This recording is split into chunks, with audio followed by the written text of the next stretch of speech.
Those aren't just family heirlooms, my mother-in-law whispered, her face pale as she stared into my grandmother's antique jewelry box. These are evidence of the biggest art theft in our city's history.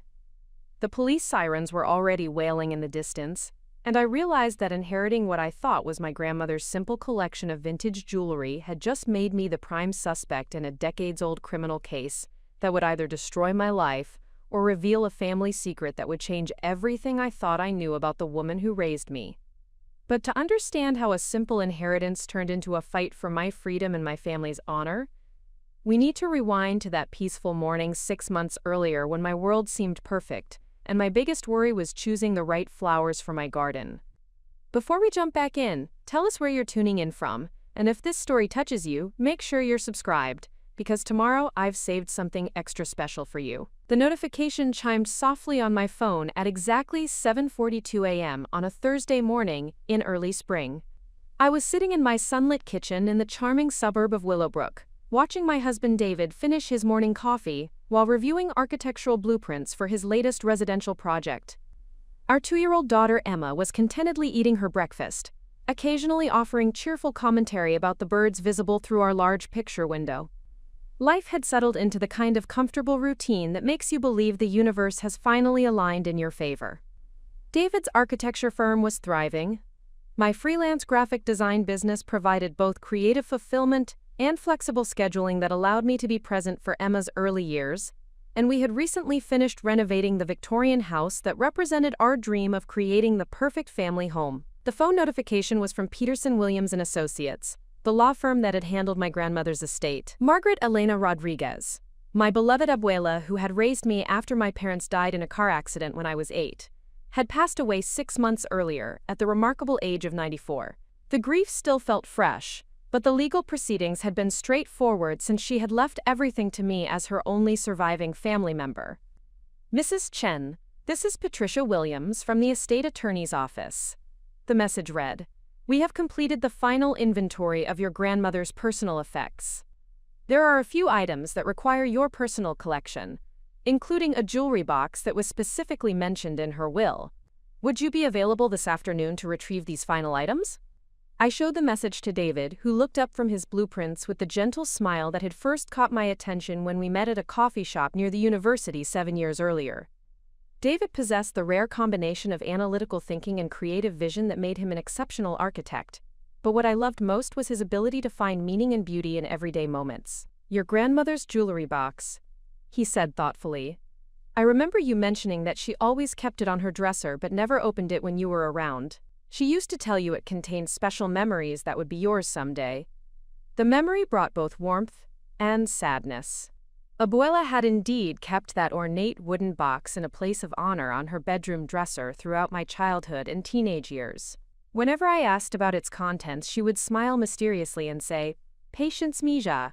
Some treasures are worth waiting for, and this one will be yours when the time is right."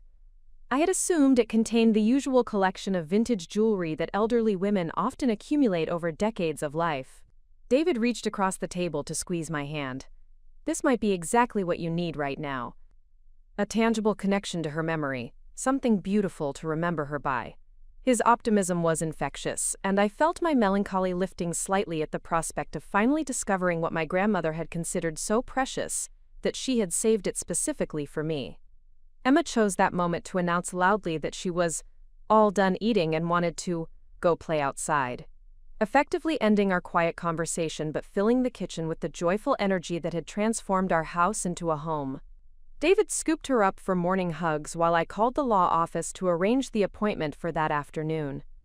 Peterson Williams & Associates occupied a stately brick building in downtown Willowbrook that had been converted from a 19th century mansion into modern office space. The combination of historical architecture and contemporary legal practice felt appropriate for handling matters related to my grandmother, who had always represented the bridge between old-world traditions and modern American life. Patricia Williams, the estate attorney, was a woman in her 60s with silver hair and the kind of professional competence that immediately inspired confidence. She had handled my grandmother's affairs for more than 2 decades and spoke of her with genuine warmth and respect. "Your grandmother was one of my favorite clients, she said as she led me to a small conference room where several boxes and items were arranged on a mahogany table. She was always so precise about her wishes, and she spoke of you constantly. She wanted to ensure that everything she left behind would bring you joy rather than burden. The jewelry box sat in the center of the table, and seeing it brought an immediate rush of childhood memories. It was even more beautiful than I remembered, an intricately carved wooden chest about 12 inches square and 6 inches deep, with delicate inlay work that suggested European craftsmanship from an earlier era. The dark wood had been polished to a rich gleam, and the metal hinges and clasp showed the patina of age without any signs of damage or neglect. She left specific instructions about this piece. Patricia continued, consulting a legal document. She wanted me to tell you that it contains not just jewelry but memories and stories that she hoped would help you understand her life and her choices. She also mentioned that you should examine everything carefully, as some items might have significance that isn't immediately apparent. The mysterious nature of this instruction intrigued me. My grandmother had been a storyteller who often shared tales of her childhood in Mexico, her immigration to the United States as a young woman, and her experiences building a life in a new country. However, she had always been somewhat reticent about certain periods of her life, particularly the years between her arrival in America and her marriage to my grandfather. Patricia handed me a sealed envelope along with the jewelry box. She also left this letter for you to read privately. She felt it would provide context for whatever you discovered in the box. The weight of the jewelry box in my hands felt substantial, suggesting it contained more than just a few pieces of costume jewelry. The wood was smooth and warm, and I could imagine my grandmother's hands touching it daily as she performed her morning routines. The connection to her felt tangible and comforting, exactly as David had predicted. The drive back to our house gave me time to process the significance of this inheritance. My grandmother had been the most important person in my life from the age of 8 until her death. She had stepped into the role of parent without hesitation when tragedy struck our family, providing stability, wisdom, and unconditional love during the most vulnerable period of my childhood. Abuela had worked as a seamstress and alterations specialist while raising me, often bringing home fabric samples and buttons that she would transform into dolls and toys for my entertainment. Her small apartment had been filled with the evidence of her craftsmanship: hand-sewn curtains, embroidered pillowcases, and carefully mended clothing that she made beautiful through her skill and attention to detail. Despite our modest circumstances, she had somehow managed to save enough money to help me attend college, where I discovered my passion for graphic design. She had been immensely proud when I graduated with honors, and even more delighted when David and I married 3 years later. Her joy at becoming a great-grandmother when Emma was born had been one of the last truly happy memories I had of her before her health began to decline. The jewelry box sat securely in the passenger seat, wrapped in the soft cloth that Patricia Williams had provided for protection. I found myself stealing glances at it during red lights, anticipating the moment when I would finally satisfy the childhood curiosity that had been building for more than 20 years. My phone rang as I was pulling into our driveway, and David's voice came through the car speakers with characteristic enthusiasm. "How did it go? Did you get grandmother's jewelry box?" "I have it right here," I replied, feeling a smile spread across my face. Patricia Williams said there's also a letter that's supposed to provide context for whatever I find inside. Abuela apparently wanted me to examine everything carefully because some items might have hidden significance. "That sounds exactly like something she would do," David said with affection. He had loved my grandmother and she had adored him, often remarking that he possessed the kind of steady character and genuine kindness that would make me happy for the rest of my life. "Emma and I will be home in about an hour. We're just finishing up at the playground. Maybe we can open it together when I get back?" The suggestion felt perfect. David had been part of my family for 7 years, and Emma deserved to be present for what might be an important family moment. Opening the jewelry box would be more meaningful as a shared experience that could become part of our own family traditions and stories. Preparing and narrating this story took us a lot of time, so if you are enjoying it, subscribe to our channel. It means a lot to us. Now back to the story.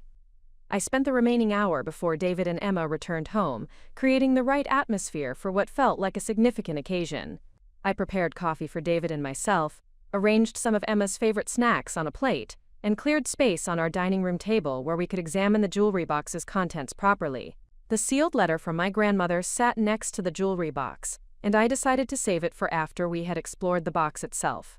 I wanted to form my own impressions of whatever I discovered before being influenced by her explanations or interpretations. Our dining room had been one of my favorite renovation projects when we bought the house. The large windows provided excellent natural light, and we had refinished the hardwood floors and painted the walls in warm, welcoming colors that made the space feel both elegant and comfortable. It seemed like the perfect setting for unveiling family treasures and creating new memories.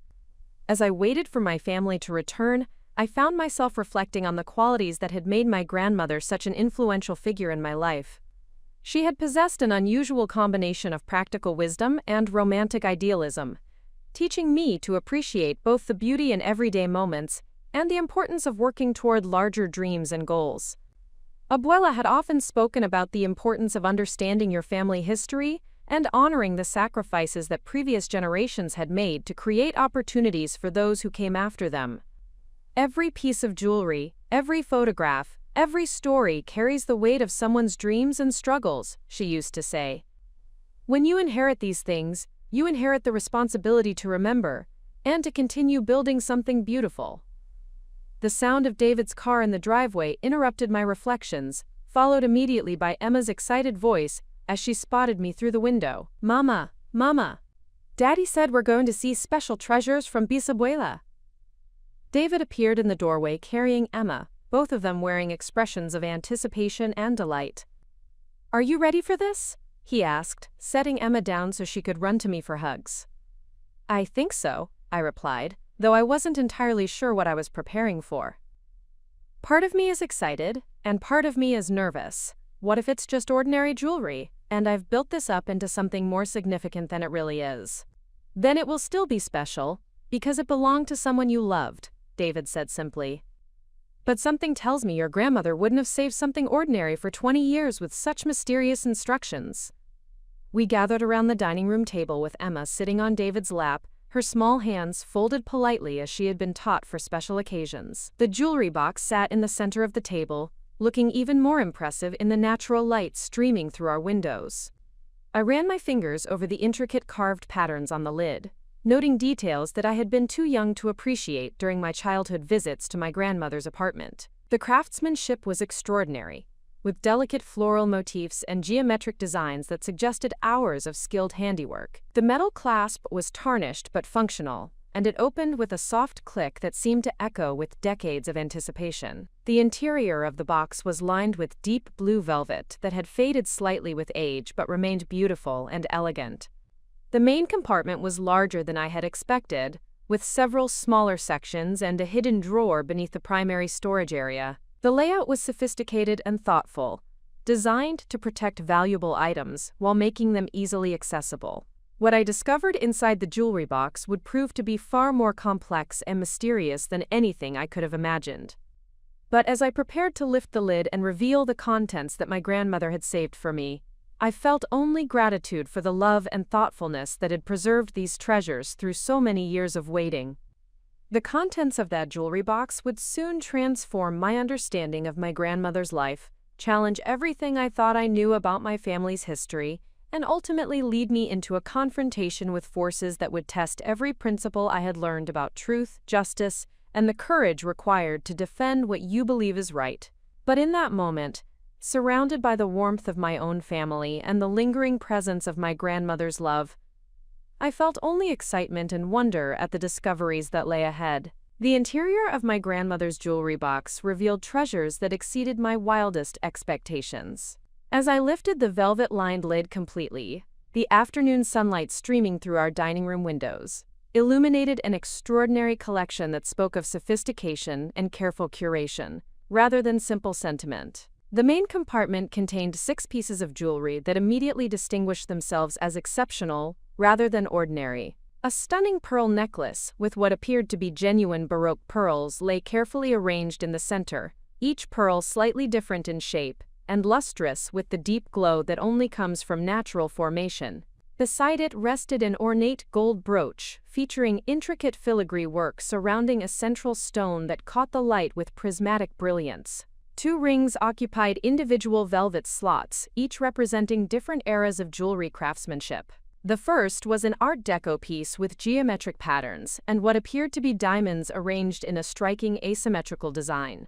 The second ring featured a large emerald surrounded by smaller stones in a setting that suggested European origins from the early 20th century. The remaining pieces included a delicate gold bracelet with tiny charms representing various symbols and a pair of earrings that matched the emerald ring in both style and apparent age. Every piece showed signs of careful maintenance and preservation, suggesting they had been treasured possessions rather than forgotten heirlooms. David leaned forward to examine the collection more closely, his architect's eye immediately appreciating the craftsmanship and design elements. "Isabella, these are museum-quality pieces. The attention to detail in the metalwork and the quality of the stones suggest these were created by master jewelers, not mass-produced for commercial sale." Emma pressed closer to get a better view, her eyes wide with wonder at the sparkling collection. "Mama, are these real treasures like in the princess stories?" Her innocent question carried more weight than she realized, as I was beginning to suspect that these pieces might indeed represent treasures in ways I had never anticipated. The hidden drawer beneath the main compartment revealed additional surprises that deepened the mystery surrounding my grandmother's collection. Inside were several old photographs, documents written in what appeared to be Spanish and possibly another language, and a small velvet pouch containing additional jewelry pieces that seemed even more valuable than those displayed in the main compartment. The photographs were particularly intriguing because they showed my grandmother as a young woman in elegant settings that suggested wealth and social status far beyond anything I had associated with her modest lifestyle during my childhood. In one image, she wore the very emerald ring that now lay before us, posed beside a man in formal attire in what appeared to be an opulent European interior. Another photograph showed her wearing the pearl necklace at what looked like a formal social gathering, surrounded by other well-dressed individuals in what appeared to be a grand ballroom or estate setting. The sophistication and elegance captured in these images presented a version of my grandmother's early life that she had never shared with me during our many conversations about her past. The documents proved equally mysterious, written in elegant script that suggested formal education and refinement. While my Spanish was adequate for basic communication, these papers contained technical and legal terminology that exceeded my comprehension. However, certain words and phrases suggested they might be related to property ownership, business transactions, or financial arrangements. David studied the photographs with growing fascination, his analytical mind working to understand the apparent contradiction between these images of wealth and sophistication and the modest circumstances in which I had known my grandmother. "These photographs suggest your grandmother moved in very different social circles during her youth than anything she told you about. The clothing, the settings, the formal poses all indicate substantial wealth and social position." The implications were both exciting and puzzling. If my grandmother had indeed possessed such valuable jewelry and moved in wealthy social circles during her youth, what circumstances had led to the modest lifestyle she maintained throughout my childhood? The jewelry clearly represented significant financial value, yet she had worked as a seamstress and lived in a small apartment, never indicating that she possessed assets that could have dramatically improved our material circumstances. My curiosity about the jewelry's value and origins prompted me to seek professional evaluation from Rebecca Morrison, a certified gemologist and appraiser whose shop, Heritage Gems and Antiques, had earned a reputation for expertise in vintage and estate jewelry. Rebecca had been recommended by Patricia Williams, who mentioned that she occasionally required professional appraisals for estate settlement purposes. Rebecca's shop occupied a charming Victorian building in downtown Willowbrook's Antique District, surrounded by other businesses specializing in historical artifacts and collectibles. The interior reflected her expertise and passion for fine jewelry, with carefully curated displays showcasing pieces from various historical periods alongside educational materials about gemology and jewelry craftsmanship. Rebecca herself was a woman in her 50s who had built her career on meticulous attention to detail and extensive knowledge of jewelry history. She had trained with master jewelers in Europe and earned certifications from the most respected gemological institutions, giving her the credentials necessary to provide authoritative evaluations of exceptional pieces. When I presented my grandmother's collection for evaluation, Rebecca's demeanor immediately shifted from polite professionalism to intense interest. She examined each piece with specialized tools and reference materials, taking detailed notes and photographs for her official appraisal documentation. "Mrs. Chen, these pieces represent extraordinary craftsmanship and materials," Rebecca said after completing her initial examination. "The pearl necklace alone is worth approximately $15,000, featuring genuine Baroque pearls that would have been extremely expensive when originally purchased. The emerald ring contains what appears to be a natural Colombian emerald of exceptional clarity and color, surrounded by diamonds that test as genuine and high quality." The financial valuations continued to exceed my expectations as Rebecca assessed each piece. The Art Deco ring contained diamonds totaling nearly 3 carats in a setting that represented the finest examples of 1920s jewelry design. The gold brooch featured genuine sapphires and diamonds in a design that suggested creation by a renowned European jewelry house. The total appraised value of the collection reached nearly $75,000, representing wealth that would have transformed my childhood circumstances and my grandmother's financial security throughout her later years. The disparity between this hidden treasure and her modest lifestyle became even more puzzling and mysterious. Rebecca's expertise extended beyond financial valuation to historical analysis of the pieces, origins, and craftsmanship. Several of these pieces show characteristics consistent with European jewelry houses that served wealthy clientele during the early to mid-20th century. The quality and style suggest they were commissioned pieces rather than retail purchases, indicating that the original owner had both sophisticated taste and substantial financial resources. The implications of Rebecca's analysis raised new questions about my grandmother's past that went far beyond simple curiosity about family history. The jewelry represented not just financial value but evidence of a lifestyle and social position that contradicted everything I thought I knew about her early life in America. Rebecca offered to research the pieces further, using her connections with jewelry historians and auction house specialists who might be able to identify the specific creators or origins of the most distinctive pieces. These quality pieces often have documented histories, especially if they were created by renowned jewelry houses or belong to notable families. Such research might provide insight into how your grandmother acquired these pieces.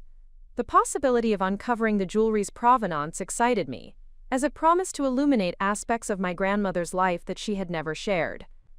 However, I also felt a growing sense of responsibility for these valuable pieces, understanding that they represented more than personal inheritance but potentially significant historical and cultural artifacts. Word of my remarkable inheritance began to spread through our social circles as I shared the discovery with close friends and David's professional colleagues. The response was universally one of amazement and congratulation, with several people suggesting that I had inherited not just valuable jewelry but a fascinating mystery that connected me to previously unknown chapters of my family's history. Sarah Martinez, my closest friend since college and a fellow graphic designer, was particularly intrigued by the photographs that had accompanied the jewelry. As someone with expertise in historical design and visual analysis, she recognized elements in the images that suggested specific time periods and geographical locations. "Isabella, these photographs were taken in settings that suggest European wealth during the 1940s or early 1950s," Sarah observed during a visit to see the collection. "The interior architecture, the formal clothing, and the photographic techniques all point to a specific era and social class. Your grandmother appears to have been part of a wealthy social circle during a historically significant period." The implications of Sarah's analysis added another layer of intrigue to the mystery surrounding my grandmother's past. The 1940s and early 1950s represented a tumultuous period in European history, marked by World War II and its aftermath. If my grandmother had indeed been part of wealthy European society during this time, her subsequent immigration to America and modest American lifestyle raised questions about the circumstances that prompted such a dramatic change. David's architectural colleagues also expressed fascination with the collection, particularly the craftsmanship evident in the jewelry design and the historical significance suggested by the accompanying documentation.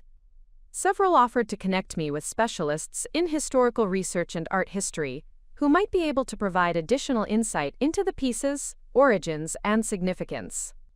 The growing interest from knowledgeable professionals validated my sense that the inheritance represented something extraordinary rather than simply valuable. The combination of exceptional craftsmanship, historical significance, and mysterious documentation suggested that my grandmother's jewelry box contained the keys to understanding important events and relationships that had shaped her life and, by extension, my own family history. Elena Rodriguez, my grandmother's former neighbor and longtime friend, provided additional perspective when I visited her to share news of the discovery. Elena had known my grandmother for more than 30 years and had occasionally heard hints about her life before immigration to America. Your abuela sometimes mentioned that she had left behind a different life when she came to this country, Elena revealed during our conversation. She never provided details, but she occasionally spoke about sacrifices she had made and choices that had been necessary for survival.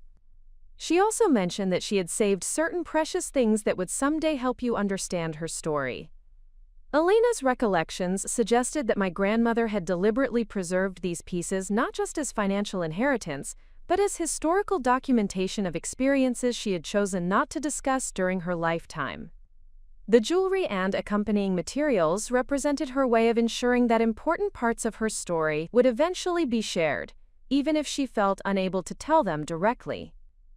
The validation from professionals and friends reinforced my growing conviction that the inheritance represented an opportunity to honor my grandmother's memory by uncovering and preserving the full story of her remarkable life. The financial value of the jewelry was significant, but the historical and personal value promised to be even greater. The professional recognition of my inheritance's significance sparked a period of intense research and discovery that brought unexpected opportunities and growing confidence in my ability to uncover the truth about my grandmother's mysterious past. The combination of valuable assets and historical intrigue attracted attention from people with expertise and resources that could help solve the puzzle. Dr. Margaret Sullivan, a professor of European history at the State University, contacted me after hearing about the collection through mutual acquaintances. Dr. Sullivan specialized in studying the experiences of immigrants who fled Europe during and after World War II, and she expressed particular interest in the documents and photographs that had accompanied the jewelry. Mrs. Chen, your grandmother's collection may represent important primary source material for understanding the experiences of European refugees during a crucial period in history, Dr. Sullivan explained during our initial meeting. The documentation you've described, combined with the evidence of wealth and social position, suggests a story that could contribute to historical understanding of how the war affected different social classes and communities. Dr. Sullivan offered to provide historical context for the documents and photographs, using her expertise in languages and historical analysis to interpret materials that were beyond my comprehension. She also suggested that the research might be suitable for academic publication, potentially bringing recognition to my grandmother's story while contributing to scholarly understanding of immigration experiences. The academic interest in my inheritance added a dimension of purpose and significance that went beyond personal curiosity or financial benefit. The possibility that my grandmother's carefully preserved materials could contribute to historical knowledge and help others understand similar experiences transformed my approach from private investigation to scholarly research with broader implications. Maria Gonzalez, a local journalist who specialized in historical features for the regional newspaper, also expressed interest in documenting my research process and eventual discoveries. Maria had built a reputation for sensitive and thorough reporting on stories that connected individual experiences to larger historical patterns, and she recognized that my grandmother's story might represent exactly the kind of personal narrative that makes history accessible and meaningful to general audiences. Your grandmother's story has all the elements that make historical research compelling for readers, Maria explained. The mystery, the valuable artifacts, the generational connection, and the potential for unexpected discoveries create a narrative that could help people understand how major historical events affected individual lives and families. The media interest represented both opportunity and responsibility, as I realized the eventual revelations about my grandmother's past might reach audiences far beyond my immediate family and friends.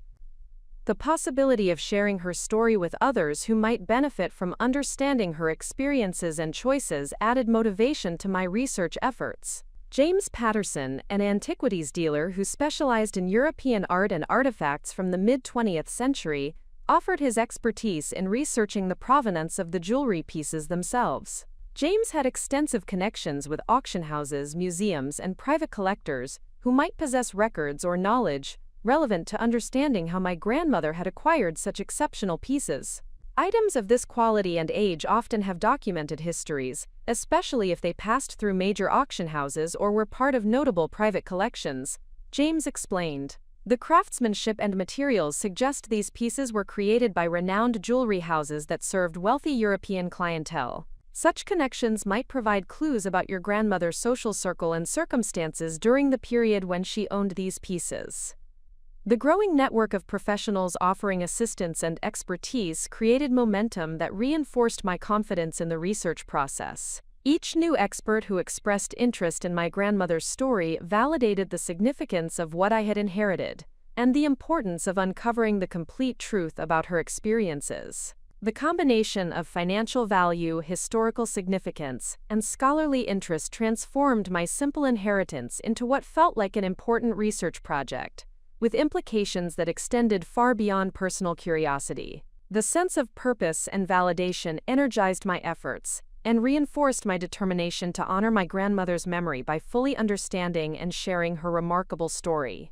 As the second phase of my journey with the jewelry box concluded, I felt optimistic about my ability to solve the mysteries surrounding my grandmother's past, and confident that the discoveries ahead would bring both personal understanding and broader benefits for others interested in similar historical experiences. The foundation of professional support and growing recognition provided the resources and motivation necessary to pursue whatever revelations lay ahead. The initial warning signs appeared during what should have been a celebratory moment. 3 weeks after receiving the professional appraisal of my grandmother's jewelry collection, I decided to share the remarkable discovery with David's family during our monthly dinner gathering at his parents' home in the affluent Oakwood Hills neighborhood.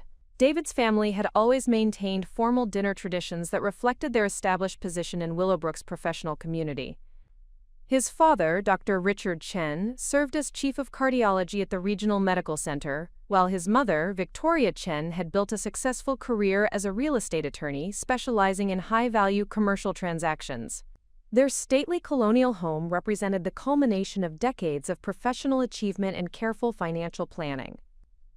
Victoria Chen possessed the sharp analytical mind that had made her formidable in legal negotiations, combined with an attention to detail that extended to every aspect of family gatherings and social interactions.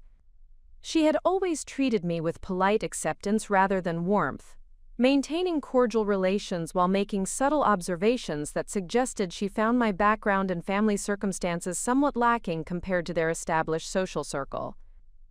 The evening began typically with formal conversation about David's architectural projects, Dr. Chen's recent medical cases, and Victoria's ongoing involvement with various charitable organizations and professional associations.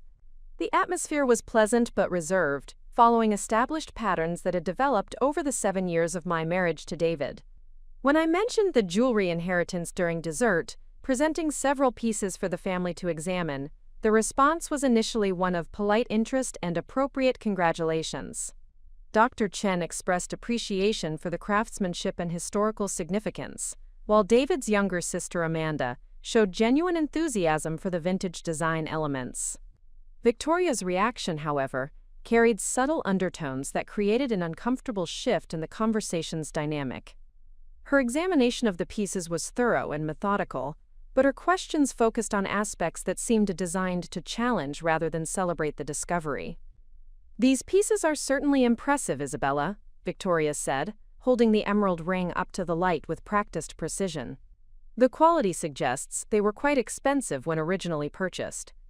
I am curious about how your grandmother, given her modest circumstances during the years we knew her, came to possess jewelry of this caliber." The question contained an implicit suggestion that there might be something questionable about my grandmother's ownership of such valuable items. While Victoria's tone remained polite and conversational, the underlying implication was clear. The jewelry seemed inconsistent with my grandmother's known financial circumstances, raising questions about how she had acquired such expensive pieces. David immediately recognized the awkwardness of his mother's comment and attempted to redirect the conversation toward more positive aspects of the inheritance. "Mother, these pieces clearly represent family heirlooms that were carefully preserved for Isabella. The important thing is that they connect her to her grandmother's memory and provide insight into family history." Victoria's response revealed additional layers of skepticism that went beyond simple curiosity. "Of course, David, but one must consider the practical implications of inheriting valuable items without clear documentation of their origins. Estate planning requires careful attention to provenance, particularly with pieces of this apparent value and age." The legal terminology and emphasis on documentation suggested that Victoria was approaching my inheritance from a professional perspective that prioritized technical requirements over sentimental value. Her concerns appeared to focus on potential complications that might arise from possessing valuable items without comprehensive paperwork establishing clear ownership history. Dr. Chen, sensing the growing tension in the conversation, offered a more supportive perspective that acknowledged both the significance of the inheritance and the legitimate questions it raised. "Victoria, the important consideration is that Isabella inherited these pieces through proper legal channels with appropriate estate documentation. The mystery surrounding their original acquisition adds interest rather than concern." Amanda expressed more direct enthusiasm for the discovery, asking detailed questions about my research plans and the experts who had provided professional evaluations. Her genuine interest in the historical aspects of the jewelry provided a welcome contrast to her mother's focus on potential complications and legal technicalities. The remainder of the evening proceeded with surface-level normalcy, but Victoria's questions had introduced an element of doubt that lingered in my thoughts during the drive home. Her suggestions about questionable provenance and inadequate documentation planted seeds of concern that began to grow as I reflected on the conversation. The concerns raised during the family dinner prompted me to seek additional professional validation and documentation to address any questions about the jewelry's legitimate ownership and proper inheritance. I contacted Rebecca Morrison to request more detailed documentation of her appraisal findings and to discuss any additional research that might strengthen the provenance record. Rebecca's response was thorough and professional, but she also mentioned that her initial assessment had raised some questions that merited further investigation. "Mrs. Chen, while I can confirm the authenticity and value of these pieces, I have noted certain characteristics that suggest they may have been part of a larger collection or estate. The quality and consistency of the pieces indicate they were likely acquired as a coordinated set rather than individual purchases over time." This observation introduced new complexity to understanding how my grandmother had come to possess the jewelry. If the pieces represented a coordinated collection rather than gradual accumulation, it suggested a specific transaction or inheritance that had brought them into her possession as a complete set. Rebecca's additional research had revealed markings and characteristics that suggested European origins for several pieces, consistent with my earlier speculation about my grandmother's mysterious past. However, she also mentioned that the style and craftsmanship were consistent with jewelry that had belonged to wealthy European families during the period surrounding World War II. "Mrs. Chen, I want to emphasize that there is nothing questionable about your ownership of these pieces through proper inheritance," Rebecca clarified. However, the historical period and origins suggest that additional research into their provenance might reveal interesting historical context and could potentially add to their documented value. The suggestion of historical context related to World War II-era European wealth introduced both intrigue and potential complications. While I remained excited about uncovering my grandmother's story, I began to understand that the research might reveal complex historical circumstances that extended beyond simple family history. Dr. Margaret Sullivan's ongoing research into the accompanying documents had also raised questions that required careful consideration. Her preliminary analysis suggested that some of the paperwork might be related to property transfers or financial transactions that occurred during the chaotic period surrounding the war's end. Isabella, the documents you have shared contain references to asset transfers and property arrangements that were common during the immediate post-war period when many European families were relocating or liquidating assets, Dr. Sullivan explained during our follow-up meeting.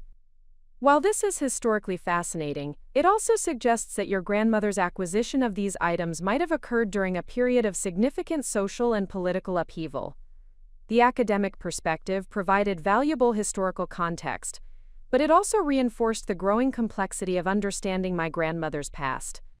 The jewelry and accompanying documentation appeared to connect to broader historical events and circumstances that extended far beyond personal family history.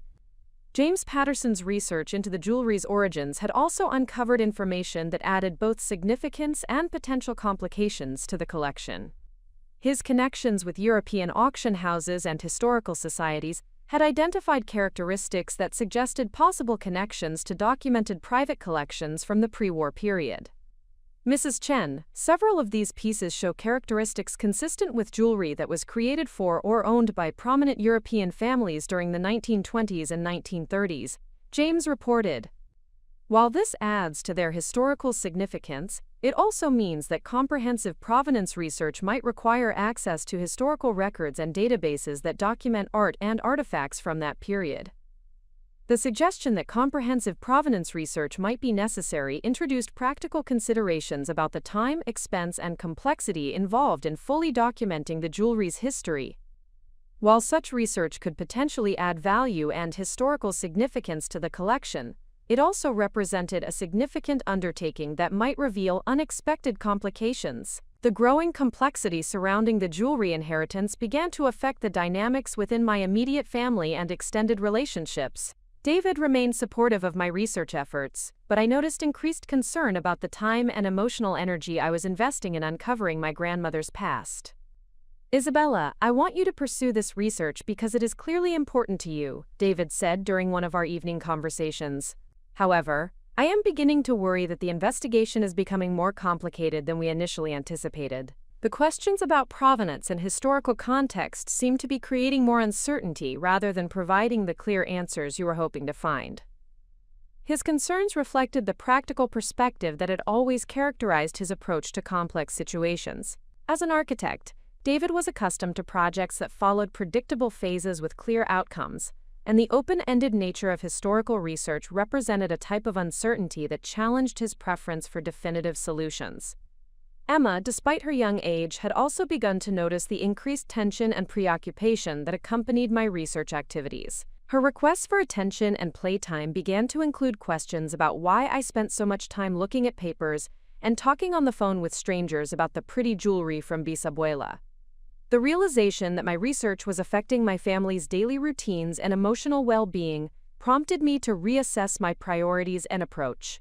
While I remained committed to understanding my grandmother's story, I recognized the need to balance my investigation with my responsibilities as a wife and mother. Victoria Chen's influence on family dynamics became more pronounced as she continued to express concerns about the jewelry inheritance during subsequent family gatherings and private conversations with David. Her questions had evolved from simple curiosity to more direct suggestions that I should consider selling the pieces or placing them in secure storage rather than continuing to research their origins.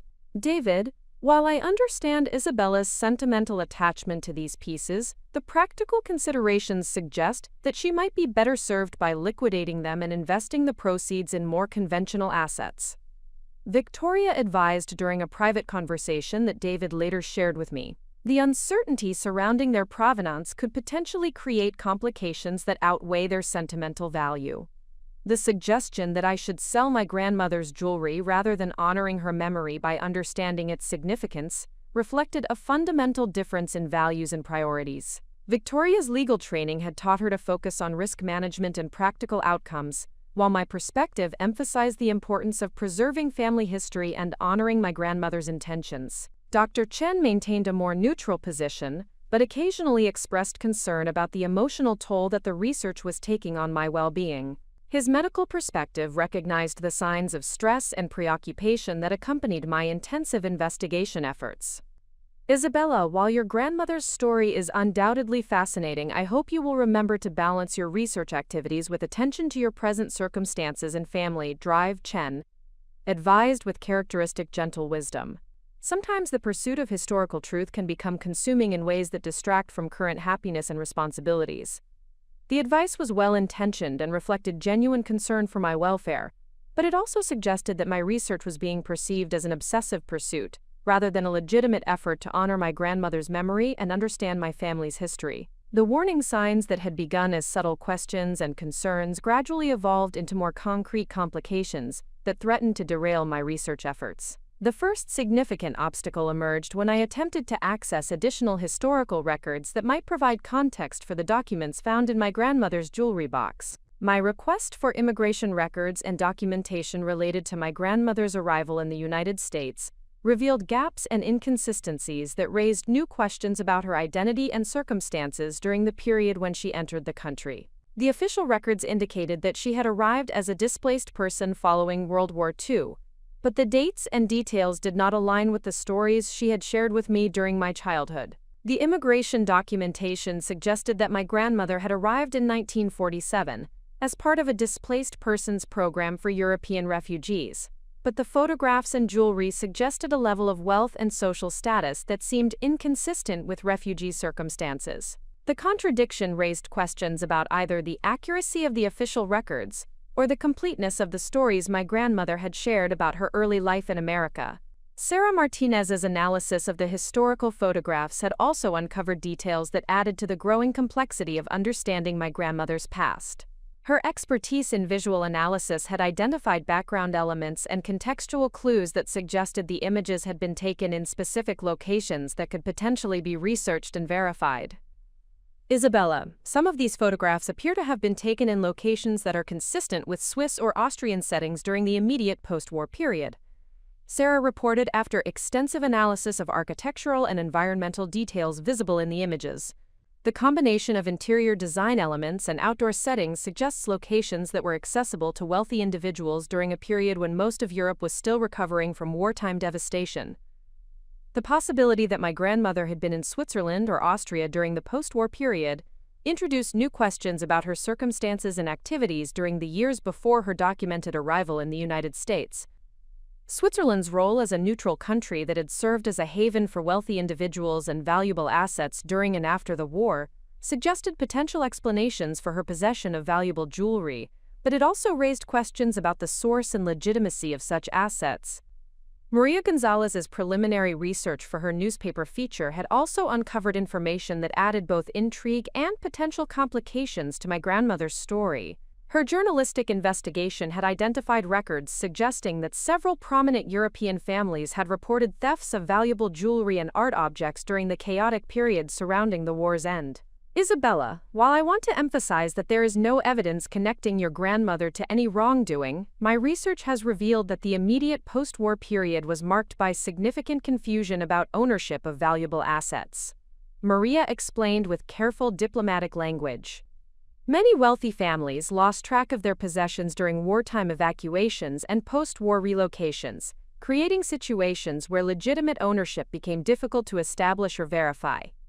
The information about wartime art and jewelry thefts introduced a possibility that I had not previously considered, that my grandmother's valuable collection might have complicated origins that extended beyond simple family inheritance or legitimate purchase. While Maria emphasized that she had found no evidence of wrongdoing, the mere possibility created new concerns about the implications of my research. The combination of immigration record inconsistencies, photographic evidence of unexplained wealth, and historical context about wartime asset displacement created a pattern of complications that transformed my simple inheritance into a complex historical puzzle with potentially serious implications. The warning signs that had begun as family questions and professional curiosity were evolving into substantive concerns that would soon demand careful navigation and difficult decisions about how to proceed with my investigation. The morning that would change everything began with what appeared to be routine correspondence. 3 separate pieces of mail arrived simultaneously, each containing information that would transform my jewelry inheritance from a family treasure into the center of an international investigation. The timing seemed deliberately orchestrated, though I would not understand the coordination behind these revelations until much later. The first envelope arrived via certified mail from the Swiss Federal Office of Culture, bearing official government seals and requiring my signature for delivery. The formal documentation inside informed me that my grandmother's jewelry collection had been identified as potentially matching items reported stolen from the Rothstein family estate in Zurich during 1943. The letter requested my immediate cooperation with an international investigation into wartime art and jewelry theft. The second communication came from the United States Department of Justice, Office of International Affairs, informing me that I was required to provide documentation proving legitimate ownership of the jewelry collection within 30 days. Failure to comply would result in seizure of the items pending resolution of ownership disputes.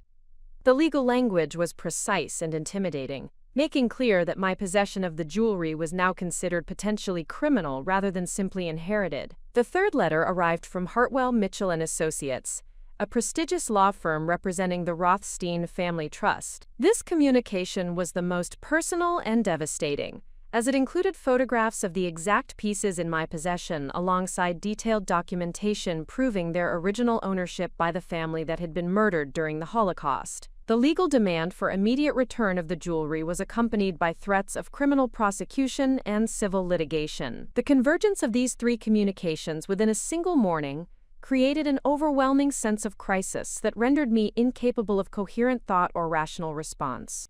The transformation of my beloved inheritance from family treasure to stolen property evidence occurred so rapidly that I struggled to process the implications or formulate any strategy for addressing the accusations.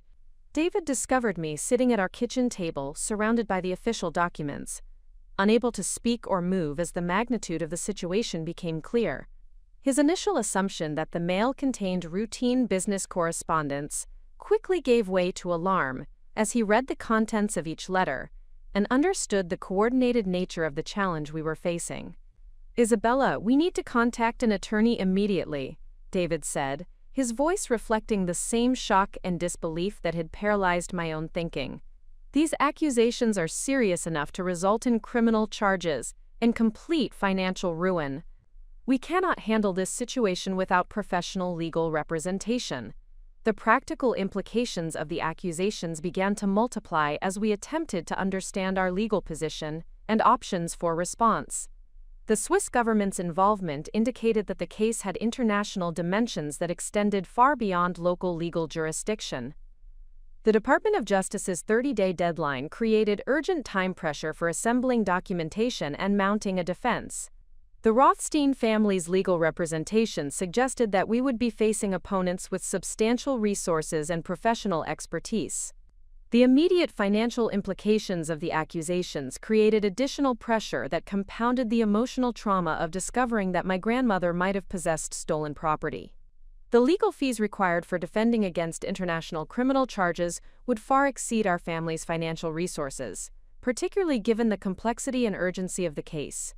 David's architectural firm was experiencing a temporary downturn due to seasonal construction patterns, reducing our household income at precisely the moment when we faced unprecedented legal expenses.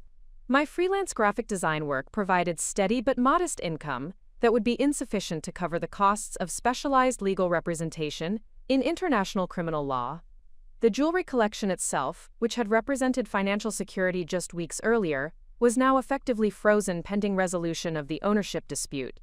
Even if we had been willing to sell the pieces to fund our legal defense, the accusations of theft made such transactions impossible until the case was resolved.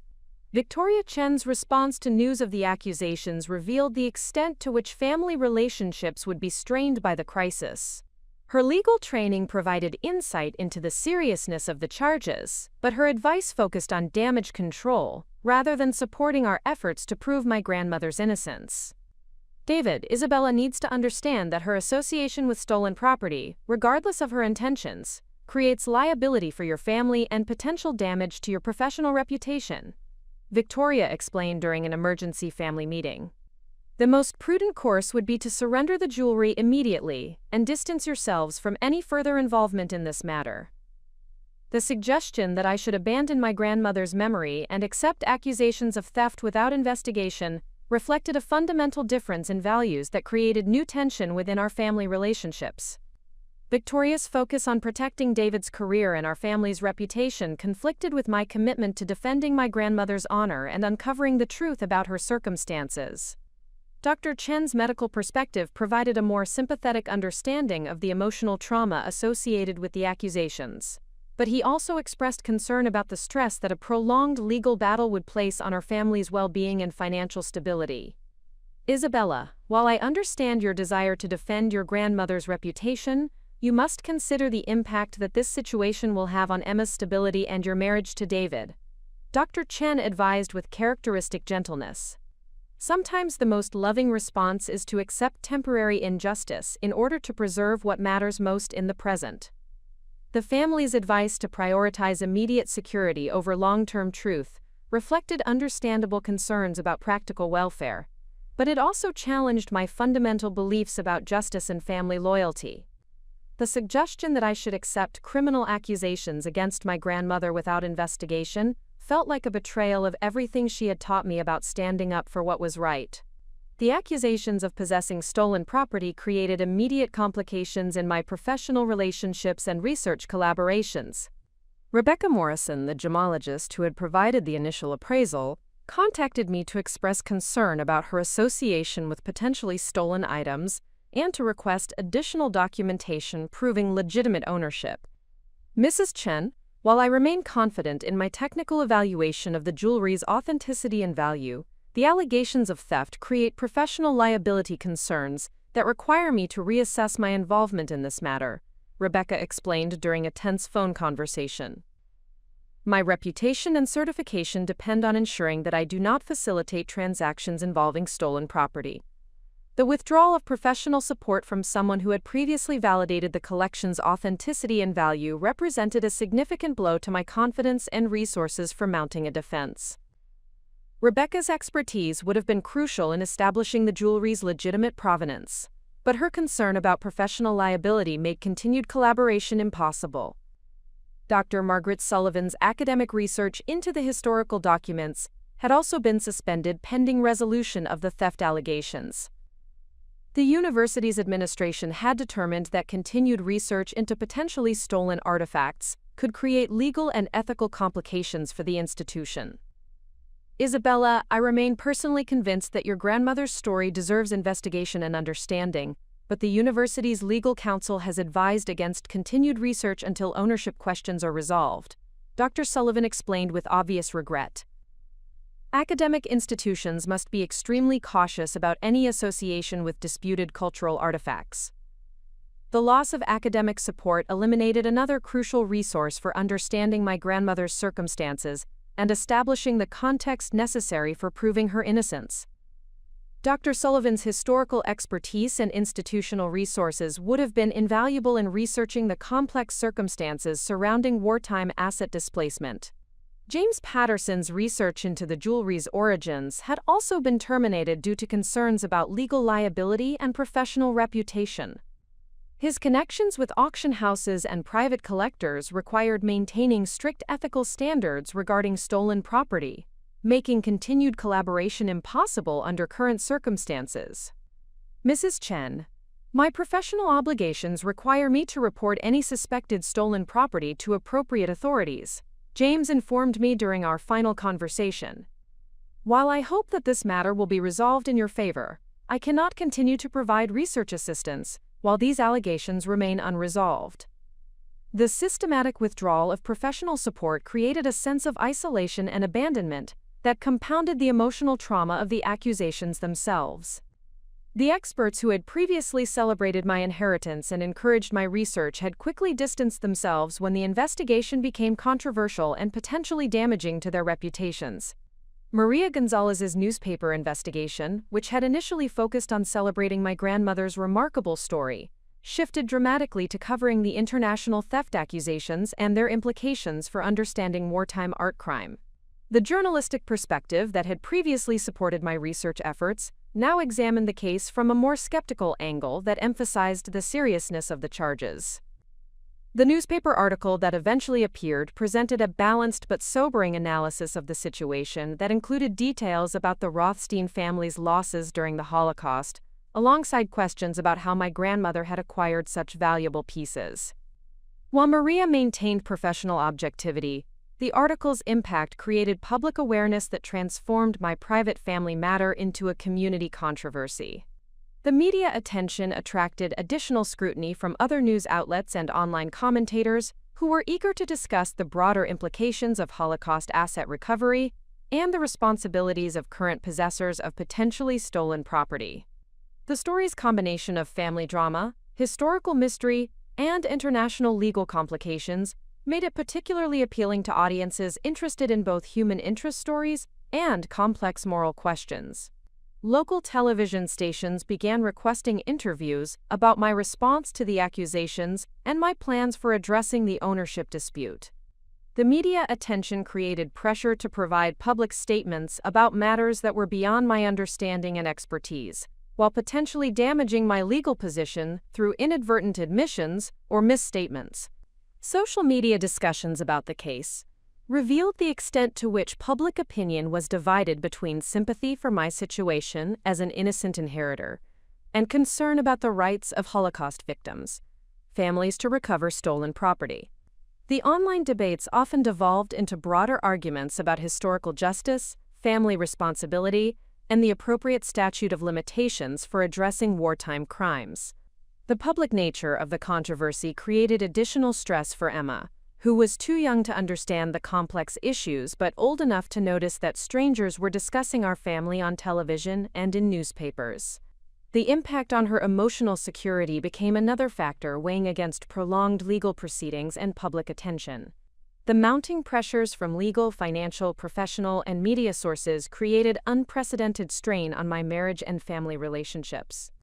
David's unwavering support during the initial crisis gradually gave way to concerns about the long-term implications of fighting accusations that might be impossible to disprove.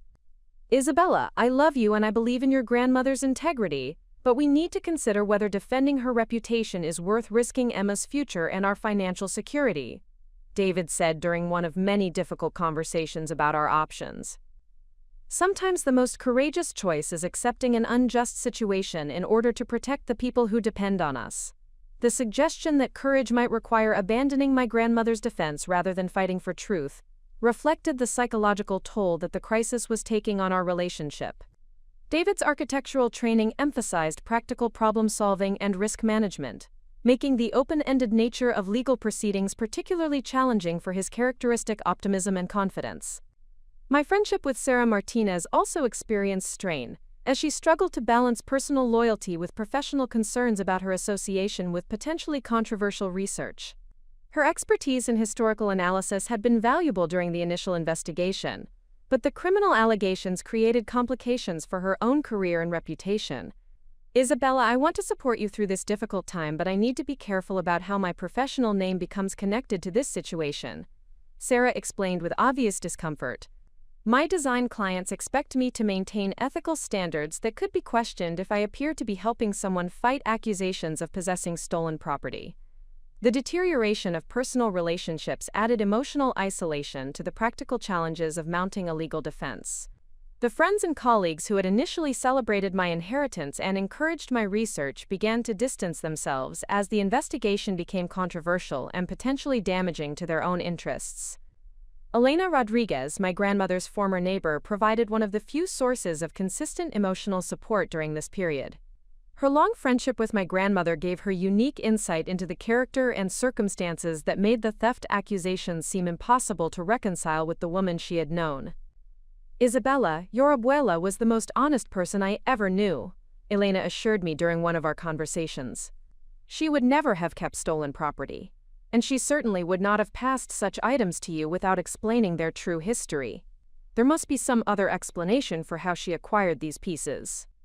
Elena's confidence in my grandmother's integrity provided crucial emotional support, but it also reinforced my determination to fight the accusations despite the mounting costs and complications. Her perspective reminded me that accepting the charges without investigation would mean accepting that I had fundamentally misunderstood the character of the woman who had raised me. The convergence of multiple pressures reached a critical point when Victoria Chen presented David and me with what amounted to an ultimatum regarding our response to the theft accusations. Her legal analysis of our situation had convinced her that continued resistance to the charges would result in criminal prosecution and financial ruin that would affect not only our immediate family but also David's professional reputation and career prospects. David, Isabella needs to understand that her romantic notions about defending her grandmother's honor are placing your entire family at risk, Victoria stated during a formal meeting at her law office. The international nature of these charges means that conviction could result in imprisonment, massive financial penalties, and permanent damage to your professional standing in the architectural community. Quote, "The ultimatum was presented as a choice between family loyalty and practical wisdom, with the clear implication that continuing to fight the accusations represented selfishness and poor judgment rather than principled resistance to injustice." Victoria's position reflected her professional expertise in legal risk assessment, but it also revealed her fundamental skepticism about my grandmother's innocence and the value of pursuing truth in the face of powerful opposition. The meeting concluded with Victoria's formal recommendation that we immediately surrender the jewelry to appropriate authorities, accept whatever legal consequences might follow, and focus on rebuilding our lives without the burden of fighting unwinnable accusations.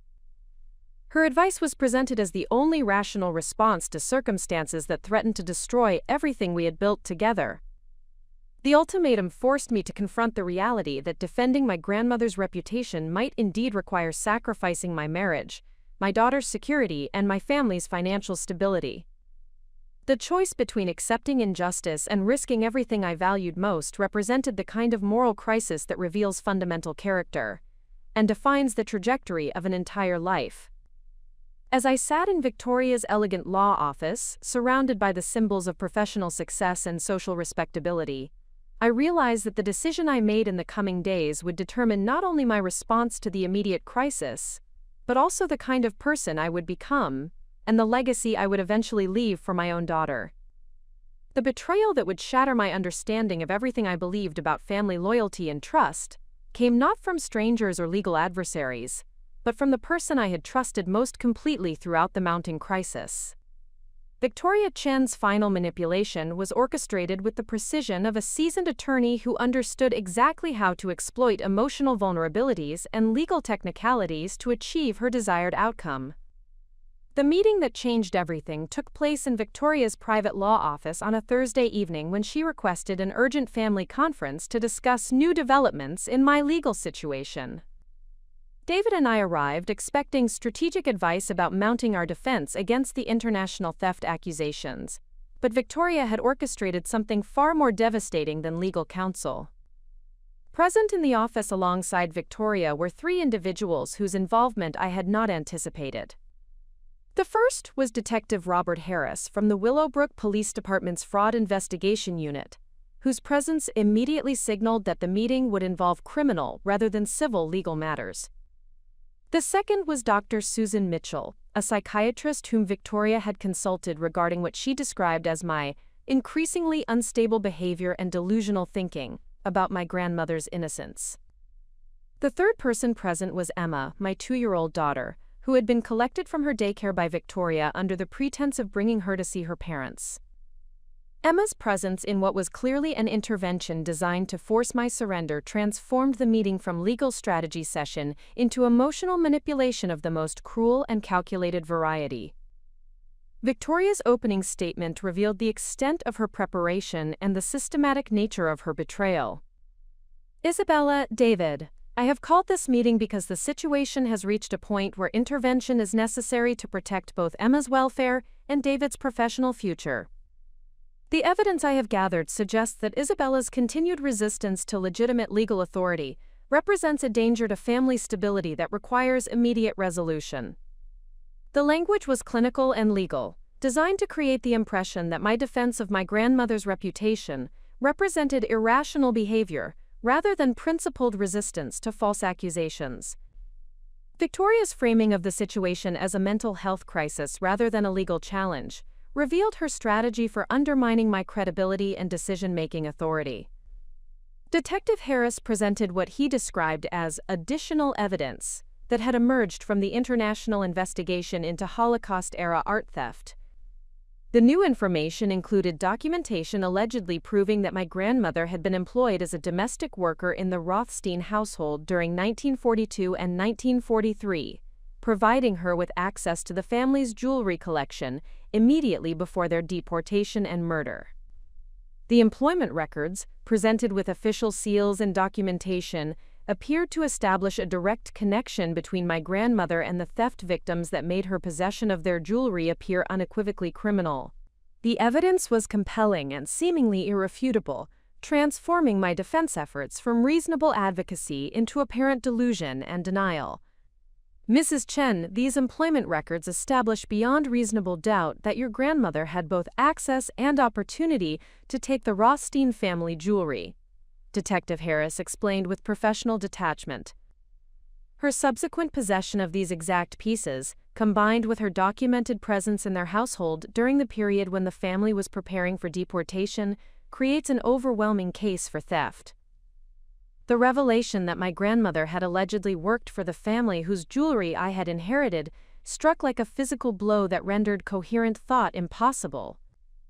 The implications were devastating not only for my legal position, but for my entire understanding of the woman who had raised me and shaped my fundamental beliefs about honesty and integrity. Dr. Mitchell's involvement in the intervention represented Victoria's most sophisticated and cruel manipulation of the situation. The psychiatrist had been provided with carefully selected information about my behavior during the preceding weeks, presented in a context that suggested mental instability rather than legitimate stress response to extraordinary circumstances. Mrs. Chen, your mother-in-law has shared concerns about your recent behavior patterns that suggest you may be experiencing a psychological crisis related to the trauma of discovering your grandmother's criminal activities. Dr. Mitchell explained with professional compassion that masked the predetermined nature of her conclusions. The symptoms she has described are consistent with a dissociative response to information that conflicts with fundamental beliefs about family and personal identity. The psychiatric evaluation had been conducted without my knowledge or consent, based entirely on Victoria's selective reporting of my actions and statements during the crisis period. The analysis presented my determination to defend my grandmother's reputation as evidence of psychological denial, while my research efforts were characterized as obsessive behavior that indicated impaired judgment and reality testing. Victoria's documentation of my concerning behaviors included detailed notes about my emotional responses to the theft accusations, my insistence on investigating rather than accepting the charges, and my willingness to risk family financial security to pursue what she characterized as, quote, delusional beliefs about grandmother's innocence. The clinical language transformed normal responses to extraordinary stress into pathological symptoms requiring intervention. The psychiatric assessment concluded with Dr. Mitchell's recommendation that I undergo immediate evaluation for involuntary commitment if I continued to resist rational resolution of the legal crisis. The threat was presented as medical necessity rather than coercion, but the implications were clear: accept surrender of the jewelry and admission of my grandmother's guilt, or face potential hospitalization and loss of custody rights regarding Emma. Mrs. Chen, the combination of your resistance to overwhelming evidence and your apparent inability to prioritize your daughter's welfare over your grandmother's reputation suggests a psychological crisis that may require protective intervention. Dr. Mitchell stated with clinical authority that disguised the coordinated nature of the manipulation. Your family's concern about your decision-making capacity is both justified and legally significant. The use of psychiatric evaluation as a weapon to force compliance represented a level of betrayal that exceeded even the false criminal accusations.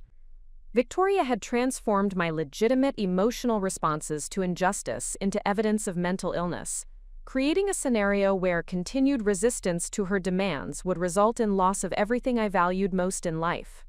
The most devastating aspect of Victoria's orchestrated intervention was her manipulation of David's position in the crisis.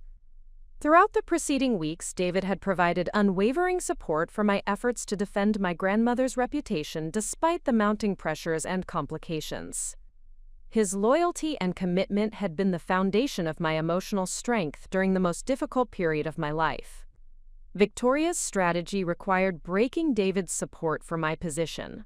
which she accomplished through a combination of professional threats, financial pressure, and emotional manipulation focused on Emma's welfare.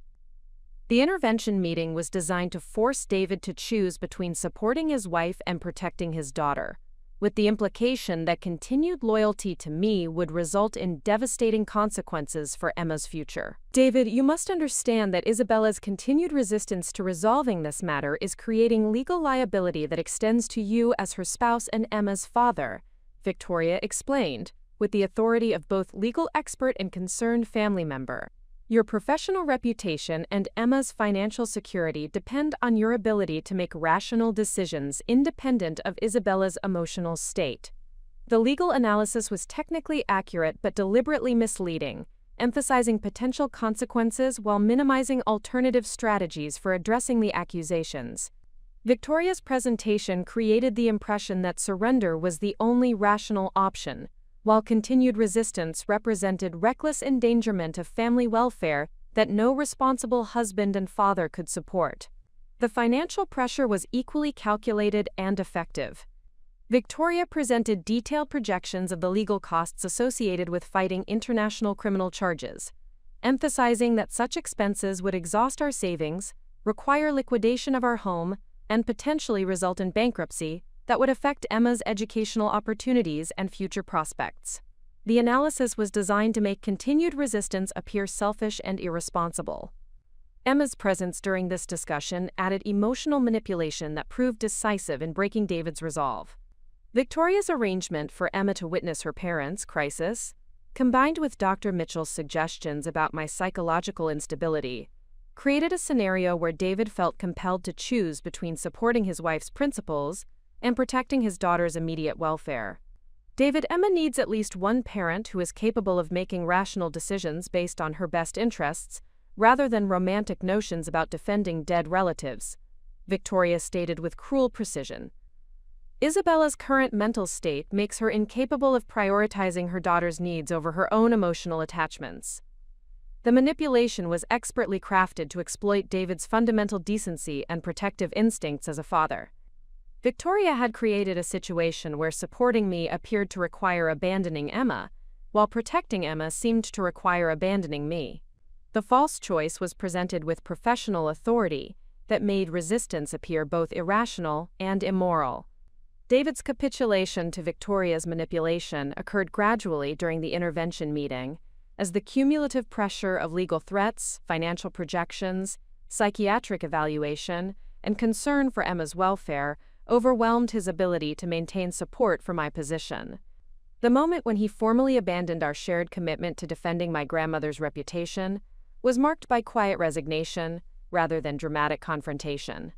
Isabella, I love you and I believe in your heart that you are trying to do the right thing, David said with obvious pain and reluctance. But I cannot continue to support decisions that threaten Emma's future and our family's stability. We have to consider surrender as the only realistic option for protecting what matters most. The language was diplomatic and loving, but the substance represented complete capitulation to Victoria's strategy for forcing resolution of the crisis according to her preferences. David's decision to prioritize immediate security over long-term justice reflected understandable parental concerns, but it also meant accepting that my grandmother had been a criminal and that I was incapable of rational decision-making. The abandonment was particularly devastating because David's support had been the foundation of my emotional resilience throughout the crisis. His belief in my judgment and commitment to pursuing truth had validated my determination to resist false accusations despite mounting opposition. The loss of his partnership left me isolated and vulnerable to additional manipulation and pressure. Victoria's immediate response to David's capitulation revealed the calculated nature of her strategy and her preparation for this moment of triumph. David, I am proud of your courage in making this difficult decision. Isabella's resistance to rational resolution has been concerning, but your willingness to prioritize Emma's welfare demonstrates the kind of responsible leadership your family needs during this crisis. The praise was designed to reinforce David's decision while making any reconsideration appear weak and irresponsible. Victoria's language created a narrative where she and David were rational adults protecting Emma from my unstable and destructive behavior, rather than acknowledging that they were forcing surrender to false accusations through emotional manipulation. Detective Harris immediately presented paperwork for voluntary surrender of the jewelry collection, along with a statement acknowledging that the items had been inherited without knowledge of their stolen status. The documents were prepared in advance, revealing that the entire intervention had been orchestrated to achieve predetermined outcomes rather than genuinely evaluate options for resolution. Dr. Mitchell offered additional support for what she characterized as my adjustment to reality, including recommendations for ongoing psychiatric care to help me process the trauma of discovering family criminal history, and develop healthier coping mechanisms for dealing with disappointing revelations about loved ones. The medicalization of my resistance transformed principled opposition into pathological denial requiring professional treatment. The intervention meeting concluded with systematic destruction of my remaining sources of emotional and practical support. Victoria had prepared comprehensive strategies for isolating me from any resources that might enable continued resistance to her demands for surrender and acceptance of my grandmother's alleged criminality. Elena Rodriguez, my grandmother's longtime friend who had provided crucial emotional support during the crisis, was contacted by Victoria's office with suggestions that continued association with my family could create legal complications for her immigration status. The threat was subtle but effective, as Elena's documented friendship with my allegedly criminal grandmother could potentially be reinterpreted as evidence of participation in concealing stolen property. Sarah Martinez received similar pressure through her professional networks, as Victoria used her connections in the local business community to suggest that continued association with my controversial situation could damage Sarah's design business and client relationships. The economic pressure was disguised as friendly advice about protecting professional reputation during difficult circumstances. Dr. Margaret Sullivan's academic research had already been suspended due to university concerns about legal liability, but Victoria's intervention ensured that any possibility of future collaboration would be eliminated. Legal correspondence to the university administration emphasized potential criminal liability for institutions that facilitated research into stolen cultural artifacts, effectively ending any academic support for my position. The systematic elimination of support networks revealed the extent of Victoria's influence and her understanding of the leverage points necessary to force complete capitulation.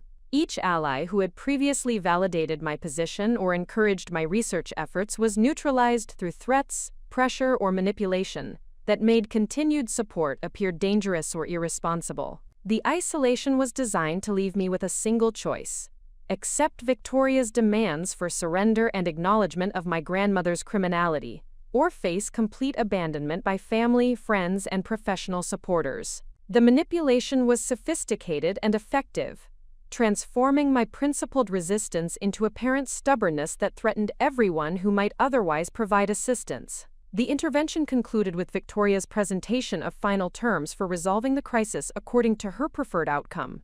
The ultimatum was designed to appear generous and reasonable, while ensuring complete victory for her position and permanent destruction of any possibility that I might continue defending my grandmother's reputation. The terms required immediate surrender of all jewelry to appropriate authorities, along with a public statement acknowledging that the items had been stolen property inherited without my knowledge. The statement would emphasize my gratitude for the opportunity to return the items to their rightful owners, and my regret that my grandmother's criminal activities had caused additional pain to Holocaust victims' families. Additional requirements included my agreement to undergo psychiatric evaluation and treatment for what Victoria characterized as adjustment disorder related to discovering family criminal history. The medical intervention was presented as necessary for Emma's welfare and my own emotional recovery, but it also served to establish official documentation of my alleged mental instability during the period when I had resisted surrender. Financial arrangements required David to assume complete control over family assets and decision-making authority, with my access to resources contingent upon compliance with ongoing psychiatric treatment and acceptance of restrictions designed to prevent future irrational decisions that might threaten family stability. The control mechanisms were disguised as protective measures rather than punishment for resistance. The ultimatum included a 24-hour deadline for acceptance, with the explicit understanding that rejection would result in immediate implementation of involuntary psychiatric evaluation, custody proceedings regarding Emma, and criminal prosecution for possession of stolen property. The threats were presented as natural consequences of continued irrational behavior rather than coercive tactics designed to force compliance. As I sat in Victoria's elegant office, surrounded by the evidence of her professional success and faced with the complete destruction of everything I had believed about family loyalty and justice, I realized that the choice before me was not really about accepting or rejecting her terms. The real decision was whether I would allow fear and isolation to destroy my fundamental beliefs about truth and integrity, or whether I would find the courage to continue fighting despite having lost everything that had previously provided strength and support. The betrayal was complete, but it had also revealed something unexpected about my own character and capacity for resistance that would prove crucial in the battles ahead. The 24 hours following Victoria's ultimatum represented the darkest period of my entire life. The betrayal had been so complete and systematic that I struggled to process the reality of my situation, or formulate any coherent response to the impossible choices I faced. The combination of fabricated evidence, psychiatric manipulation, family abandonment, and social isolation created a psychological crisis that rendered basic decision-making nearly impossible. I returned to our house that evening carrying Victoria's ultimatum documents and the weight of understanding that my marriage, my relationship with my daughter, and my entire social support system had been weaponized against my commitment to defending my grandmother's reputation. The home that had represented security and love now felt like a prison where every conversation would be monitored for signs of continued resistance to surrender. David's behavior during the drive home and our subsequent interactions revealed the effectiveness of Victoria's manipulation in transforming our partnership into a supervisory relationship designed to ensure my compliance with her demands. His previous support and encouragement had been replaced by careful observation and gentle pressure toward acceptance of what he now characterized as inevitable and necessary surrender. "Isabella, I understand that this situation feels overwhelming and unfair, but we need to focus on protecting Emma's future rather than fighting battles we cannot win," David said with the patient tone typically reserved for reasoning with someone whose judgment was considered impaired. "The evidence about your grandmother's employment with the Rothstein family makes continued resistance appear delusional rather than principled." The shift in David's language and perspective demonstrated how effectively Victoria had reframed my defense efforts as evidence of psychological instability rather than legitimate advocacy for truth and justice. His genuine concern for our family's welfare had been manipulated into support for Victoria's strategy, transforming him from my partner into an unwitting agent of my isolation and defeat. Emma's presence in our home during this crisis created additional emotional torture that compounded the practical pressures I faced. Her innocent questions about why Mommy and Daddy seemed sad and worried served as constant reminders of the stakes involved in any decision to continue resistance. The possibility that continued fighting might result in separation from my daughter represented a threat more devastating than any criminal prosecution or financial ruin. The physical symptoms of extreme stress began manifesting within hours of returning home from Victoria's intervention. Sleep became impossible as my mind raced through endless cycles of analyzing the fabricated evidence, searching for alternatives to surrender, and confronting the reality that I faced this crisis entirely alone. Anxiety attacks struck without warning, leaving me gasping for breath and struggling to maintain basic functionality in Emma's presence. The isolation was perhaps the most psychologically devastating aspect of my situation. Victoria's systematic destruction of my support network had been so thorough that I had no one to contact for emotional comfort, practical advice, or validation of my perceptions about the injustice I was experiencing. The friends and professionals who had previously encouraged my research now represented potential liabilities who might face retaliation for continued association with my controversial situation.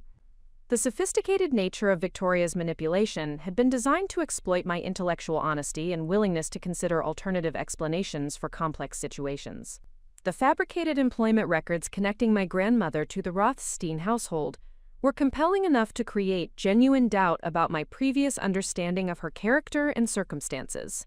During the sleepless hours of that first night, I found myself reviewing every conversation I had ever had with my grandmother about her early life in America, searching for clues that might support or contradict the allegations of theft. The employment documentation suggested a completely different narrative than the stories she had shared with me, raising questions about whether my childhood understanding of her experiences had been based on deliberate deception or innocent misinterpretation. The psychiatric evaluation that Dr. Mitchell had conducted without my knowledge or consent introduced additional layers of self-doubt about my mental state and decision-making capacity. The clinical language describing my behavior as evidence of psychological denial and reality distortion was persuasive enough to make me question whether my resistance to the theft accusations reflected principled advocacy or delusional thinking. Victoria's manipulation had been carefully calibrated to exploit my fundamental belief in evidence-based reasoning and logical analysis. The documentation she presented appeared authoritative and comprehensive, making my continued skepticism seem increasingly irrational and stubborn rather than thoughtful and justified. The professional endorsement of psychiatrists, law enforcement officials, and legal experts created overwhelming institutional pressure to accept their conclusions about both my grandmother's criminality and my own psychological instability. The most insidious aspect of the psychological manipulation was how it transformed my greatest strengths into apparent weaknesses. My commitment to truth and justice was recharacterized as obsessive behavior. My willingness to sacrifice for principles was presented as dangerous disregard for family welfare. My intellectual curiosity was described as inability to accept disappointing reality.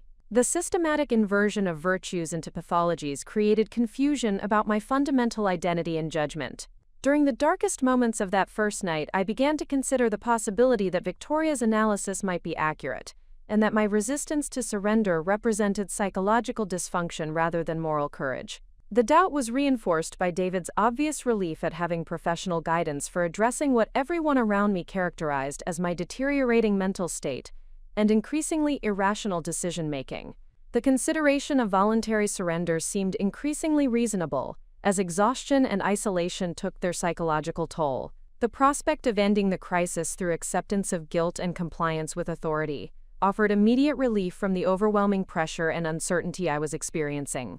The temptation to choose peace over truth represented the most dangerous threat to my eventual recovery and vindication. The practical implications of my situation became increasingly clear during the days following Victoria's ultimatum. The legal fees associated with defending against international criminal charges had already exhausted our emergency savings and required David to consider liquidating retirement investments and borrowing against our home equity. The financial pressure created additional motivation for accepting surrender as the only economically viable option. My freelance graphic design business suffered immediate damage as word of the theft accusations spread through professional networks and social media discussions. Several clients canceled ongoing projects, citing concerns about association with controversial legal matters that might damage their own reputations. The loss of income occurred precisely when our family faced unprecedented expenses for legal representation and potential criminal defense. The value of our home, which represented the largest component of our family's financial security, was threatened by the potential criminal prosecution that Victoria's ultimatum was designed to prevent. Property ownership records would become part of any asset forfeiture proceedings associated with possession of stolen property, creating liability that extended far beyond the jewelry collection itself. David's architectural firm faced similar reputational risks that could affect his ability to secure future projects and maintain relationships with existing clients. The professional community was small and interconnected, making it impossible to separate David's career prospects from the criminal allegations against his wife. The pressure to protect his livelihood created additional motivation for ensuring my compliance with Victoria's demands. Emma's educational future was similarly threatened by the financial and reputational consequences of continued resistance to surrender. The college savings account that we had carefully built over the previous 2 years would be required for legal defense expenses, while any criminal conviction would create additional barriers to educational opportunities and financial aid eligibility. The systematic destruction of our financial security was designed to make surrender appear not only legally necessary but economically rational. Victoria's analysis demonstrated how continued resistance would result in complete financial ruin that would affect Emma's opportunities and prospects for decades into the future. The economic pressure complemented the emotional manipulation to create overwhelming motivation for accepting defeat. Insurance coverage for legal defense proved inadequate for addressing international criminal charges involving art theft and Holocaust asset recovery. The specialized nature of the legal expertise required exceeded the scope of standard homeowner and professional liability policies, leaving us personally responsible for expenses that could reach hundreds of thousands of dollars. The combination of lost income, increased expenses, and potential asset forfeiture created a financial crisis that threatened our family's basic stability and security. The practical implications of continued resistance extended far beyond personal inconvenience to encompass fundamental threats to our ability to maintain housing, healthcare, and educational opportunities for Emma. The extreme stress of facing criminal prosecution, family betrayal, and social isolation began manifesting in physical symptoms that compromised my ability to function effectively in daily life. Sleep deprivation, anxiety attacks, and digestive problems created a downward spiral that reinforced concerns about my psychological stability and decision-making capacity. The constant hypervigilance required for analyzing complex legal documents, evaluating conflicting evidence, and responding to ongoing pressure took a severe toll on my cognitive function and emotional resilience. Simple tasks like preparing meals for Emma or maintaining household routines became enormous challenges that required conscious effort and careful planning. Weight loss became noticeable within days of the crisis escalation, as stress eliminated my appetite while increased metabolism burned through energy reserves. The physical changes were visible to David and other family members, providing additional evidence for their concerns about my deteriorating condition and need for professional intervention. Concentration problems made it increasingly difficult to analyze the legal documents and fabricated evidence that Victoria had presented during her intervention. The complex technical language and international legal procedures exceeded my understanding even under normal circumstances, while stress and exhaustion further compromised my ability to evaluate information critically and formulate strategic responses. Memory problems began affecting my ability to recall specific details about conversations with my grandmother, interactions with legal professionals, and chronologies of events during the inheritance process. The cognitive impairment created additional doubt about the reliability of my perceptions and the accuracy of my understanding of the situation. The psychological impact extended beyond immediate stress symptoms to encompass fundamental questions about my identity, judgment, and relationships with everyone I had trusted throughout my life. The revelation that David could be manipulated into abandoning our shared commitment to truth created existential doubt about the authenticity of our marriage and partnership. Emma's innocent observations about my changed behavior and emotional state created additional guilt about the impact my resistance was having on her stability and security. Her questions about why Mommy seemed worried and sad served as constant reminders of the collateral damage that continued fighting would inflict on someone who had no responsibility for the choices and circumstances that created the crisis. The criminal allegations and media attention surrounding my case created immediate social stigma that affected my ability to maintain normal relationships and community connections. The combination of Holocaust asset recovery and theft accusations generated particularly intense emotional responses from people who viewed my resistance to surrender as evidence of insensitivity to historical injustice and victim suffering. Conversations with neighbors, acquaintances, and parents at Emma's daycare became increasingly uncomfortable as news of the investigation spread through community networks. The complexity of the legal issues made it difficult to explain my position briefly or persuasively, while the emotional weight of Holocaust-related accusations made many people unwilling to engage with nuanced discussions about evidence and procedural fairness. Professional networking events and social gatherings that had previously provided business opportunities and personal connections became sources of stress and humiliation, as people either avoided interaction or engaged in uncomfortable discussions about my legal situation. The professional reputation I had built over years of successful graphic design work was overshadowed by criminal allegations that suggested poor judgment and questionable ethics. Religious and community organizations where our family had participated began treating us with polite distance that reflected concerns about association with controversial legal matters. The social support systems that had provided stability and connection during previous challenges were systematically eliminated by fear and misunderstanding about the nature of our situation. Emma's social relationships were similarly affected, as other parents became cautious about playdates and social activities that might involve our family. The isolation extended to my daughter, creating additional guilt about the broader impact of my decision to resist, surrender, and fight for my grandmother's reputation.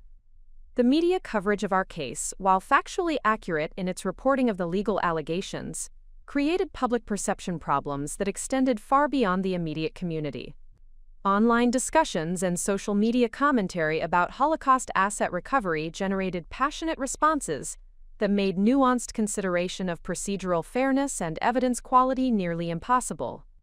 The stigma associated with possession of potentially stolen Holocaust-era artifacts was particularly intense and emotionally charged, creating social consequences that extended far beyond legal liability.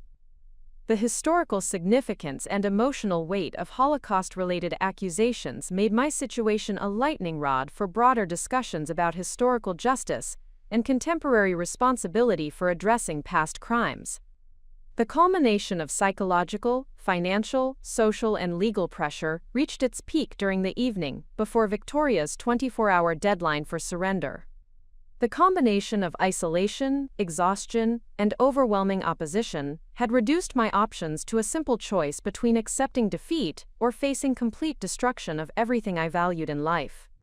Sitting alone in our living room while David put Emma to bed, I confronted the reality that continued resistance might be an act of selfish pride rather than principled advocacy for truth and justice. The possibility that my grandmother had indeed been involved in theft, combined with the overwhelming evidence of my own isolation and the damage my resistance was causing to my family, made surrender appear not only practical but morally necessary. The fabricated employment records that connected my grandmother to the Rothstein household were compelling enough to create genuine doubt about her innocence, while the professional evaluations of my psychological state suggested that continued resistance reflected denial and delusion rather than rational analysis. The convergence of evidence and expert opinion created overwhelming pressure to accept that my understanding of both my grandmother's character and my own judgment had been fundamentally mistaken. The temptation to end the crisis through surrender and acceptance of guilt offered immediate relief from the psychological torture of fighting impossible odds while facing certain defeat. The prospect of regaining David's support, protecting Emma's future, and rebuilding our family's stability made compliance with Victoria's demands appear not only reasonable but compassionate. The moment of considering surrender represented the deepest point of my descent, when the weight of opposition and isolation had nearly succeeded in crushing my commitment to truth and my faith in my grandmother's integrity. The choice between accepting injustice and risking everything I valued most tested every principle I had learned about courage, persistence, and moral responsibility. As I sat in the darkness of our living room, surrounded by the evidence of the life I was about to lose, and contemplating the surrender that would preserve my family's immediate security while betraying my grandmother's memory, I realized that the decision I made in the next few hours would define not only my response to this crisis, but my fundamental character for the remainder of my life. The descent had revealed the extent of the forces arrayed against individual resistance to institutional authority, and the devastating effectiveness of coordinated manipulation designed to isolate and break opposition to predetermined outcomes. However, it had also clarified the essential choice between safety and truth that would determine whether I would emerge from this crisis as someone who could live with integrity, or someone who had abandoned her principles when they were tested most severely.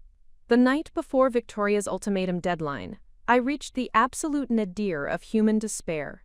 Sitting alone in our kitchen at 3 a.m, surrounded by the surrender documents that would officially declare my grandmother a thief and myself a mentally unstable woman incapable of rational decision-making, I confronted the complete destruction of everything I had believed about justice, family, and my own worth as a human being.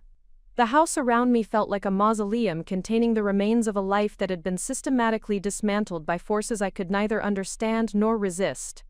David slept upstairs, having finally found peace through accepting Victoria's manipulation as rational guidance rather than betrayal.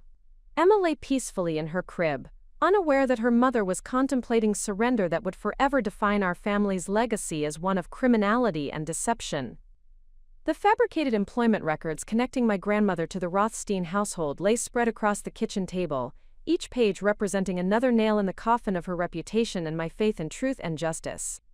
The documentation appeared so authentic and comprehensive that I had begun to question not only her innocence, but my own capacity for rational thought and accurate perception of reality. Victoria's psychiatric evaluation, with its clinical language describing my resistance as pathological denial and delusional thinking, had been crafted with sufficient professional authority to make me doubt my fundamental judgment about everything I had experienced during the previous months. The possibility that my defense of my grandmother represented mental illness rather than moral conviction had become genuinely compelling under the weight of isolation and expert opinion. The financial calculations spread before me demonstrated the mathematical certainty of our family's ruin if I continued resistance beyond the deadline. Legal fees for defending international criminal charges would consume our savings, force liquidation of our home, and create debt that would affect Emma's opportunities for decades. The economic argument for surrender was overwhelming and irrefutable. David's transformation from supportive partner to concerned supervisor represented the most profound personal loss in a crisis filled with devastating betrayals. The man who had married me for my principles and independence now viewed those same qualities as evidence of psychological instability requiring professional intervention. The erosion of our partnership felt more devastating than any legal threat or financial pressure. As dawn approached on the final day before Victoria's deadline, the temptation to end my suffering through acceptance of defeat became almost irresistible. The surrender documents offered immediate relief from psychological torture, restoration of family harmony, and protection for Emma's future at the cost of only my grandmother's reputation and my own integrity. The language of the surrender statement had been crafted to minimize my humiliation while ensuring complete victory for Victoria's position. The document acknowledged my innocence regarding knowledge of the jewelry's alleged stolen status while accepting my grandmother's guilt and expressing gratitude for the opportunity to return the items to their rightful owners. The tone was apologetic and deferential, designed to portray me as a victim of family deception rather than an accomplice to criminal activity. The psychiatric treatment requirements included in Victoria's terms offered professional support for what she characterized as my adjustment to disappointing family revelations. The medical intervention was presented as healing rather than punishment, providing therapeutic assistance for processing trauma and developing healthier coping mechanisms for dealing with difficult realities.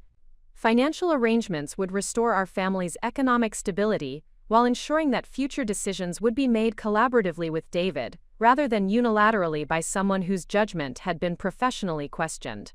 The control mechanisms were disguised as protective measures designed to prevent additional crises caused by emotional decision-making.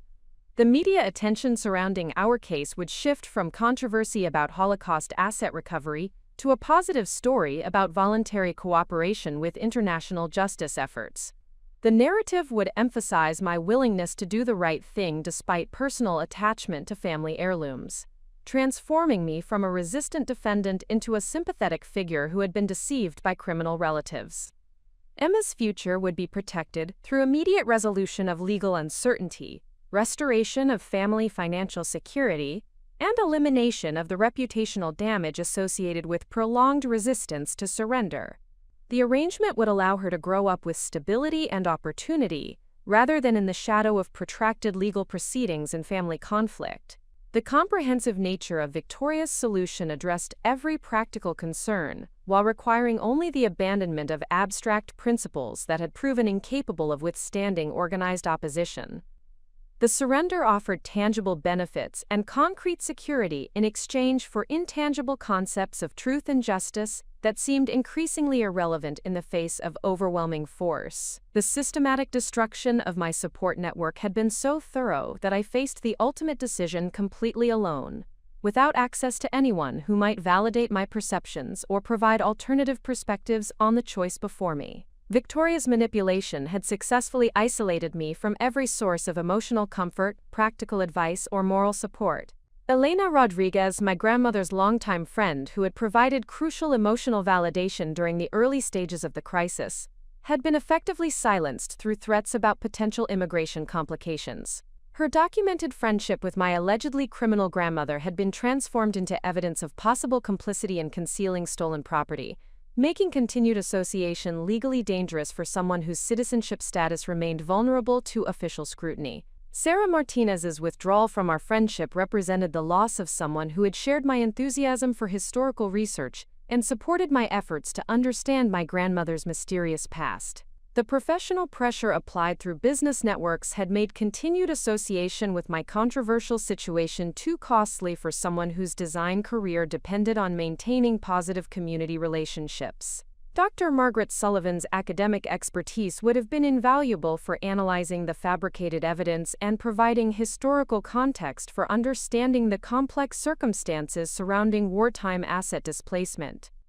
However, University Legal Counsel had prohibited any continued research into potentially stolen cultural artifacts, eliminating institutional support for challenging official conclusions about the jewelry's provenance.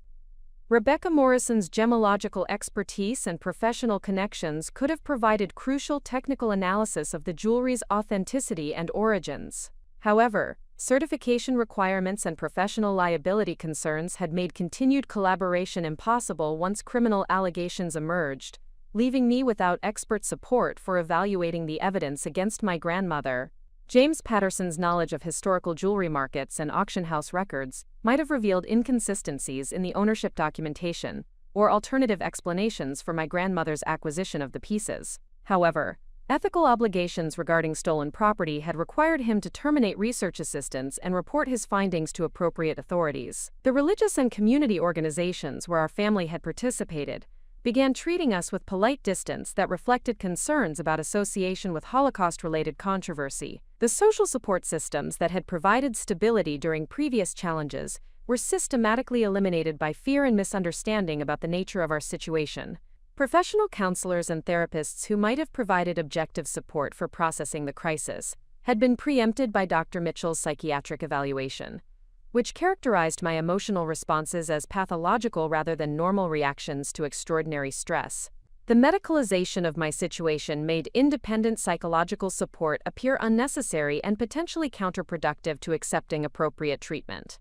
The prolonged stress of facing criminal prosecution, family betrayal, and social isolation had pushed my physical and psychological resources beyond their sustainable limits. The combination of sleep deprivation, inadequate nutrition, and constant anxiety had created a state of exhaustion that compromised my ability to think clearly or maintain emotional stability. Sleep had become virtually impossible, as my mind raced through endless cycles of analyzing fabricated evidence, searching for overlooked alternatives, and confronting the reality of my complete powerlessness against organized opposition. The few hours of rest I managed to obtain were filled with nightmares about criminal prosecution, family separation, and the destruction of Emma's future through my stubborn resistance to rational resolution. Appetite had disappeared entirely under the weight of stress and anxiety, resulting in significant weight loss that created additional physical weakness and cognitive impairment. The inability to maintain basic nutrition compounded the effects of exhaustion and made emotional regulation increasingly difficult, creating a downward spiral that reinforced concerns about my deteriorating mental state. Concentration problems made it increasingly difficult to analyze complex legal documents or evaluate conflicting evidence with the analytical precision that had previously characterized my approach to challenging problems. The cognitive impairment created additional doubt about the reliability of my judgment and the accuracy of my understanding of the situation. Memory problems began affecting my ability to recall specific details about conversations with my grandmother, interactions with legal professionals, and chronologies of events during the inheritance process. The gaps in recollection created uncertainty about the foundation of my beliefs and made it easier to question the accuracy of my previous understanding of family history. Physical symptoms including headaches, digestive problems, and muscle tension created constant discomfort that made it difficult to focus on anything beyond immediate survival. The bodily manifestations of stress provided additional evidence for those around me that continued resistance was taking an unsustainable toll on my health and well-being. The combination of physical and mental exhaustion had reduced my capacity for strategic thinking and emotional resilience to levels that made surrender appear not only rational but necessary for basic survival. The deterioration of my functional capabilities created additional motivation for accepting professional guidance about ending the crisis through compliance with authority. As the final hours before Victoria's deadline approached, I faced the fundamental choice that would define the remainder of my life and determine the legacy I would leave for my daughter. The decision was no longer about defending my grandmother's reputation or pursuing abstract principles of truth and justice, but about choosing the kind of person I would become under ultimate pressure. The practical arguments for surrender were overwhelming and irrefutable. Acceptance of Victoria's terms would immediately restore family harmony, eliminate financial pressure, provide professional support for psychological recovery, and protect Emma's future from the consequences of protracted legal proceedings. The benefits were tangible, immediate, and comprehensive. The costs of continued resistance were equally clear and devastating. Criminal prosecution would likely result in conviction based on fabricated evidence that appeared authentic to external observers. Financial ruin would affect our family for decades and eliminate opportunities that Emma deserved to inherit. Social isolation would continue indefinitely, making normal community participation impossible for our entire family. David's transformation from partner to supervisor would become permanent if I continued to resist what everyone around me characterized as rational guidance from qualified professionals. The marriage that had been the foundation of my adult identity would be redefined as a therapeutic relationship designed to manage my psychological instability rather than support my independence and growth.